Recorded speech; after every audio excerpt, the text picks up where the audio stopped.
করি, যদি খামারে দেখি মানুষ যে আমি লস হচ্ছে, তাহলে তার মানুষ খামার করবে না। আর ভালো জাত কিনে আপনি ভালো বকনা কিনে ভালো গাভী হবে, গাভীর তেন বাচ্চা হবে, দুধ হবে, আপনি ইনশাল্লাহ লাভবান হবেন।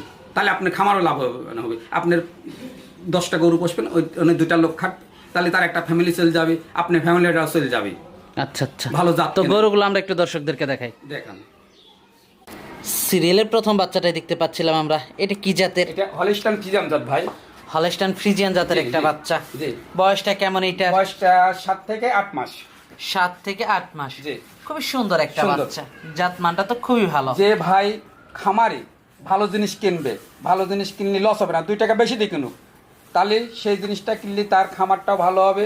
আশপাশের যে যদি ভাই খামারটা ভালো হয়, আশপাশের লোকের জন্য এই খামার দেখে আরেক ভাই খামারি করবে। তা তো অবশ্যই। জি ভাই, দর্শক ভাইগুলো দেখার কানটা কত ছোট, কান ছোট, গলা চিকন।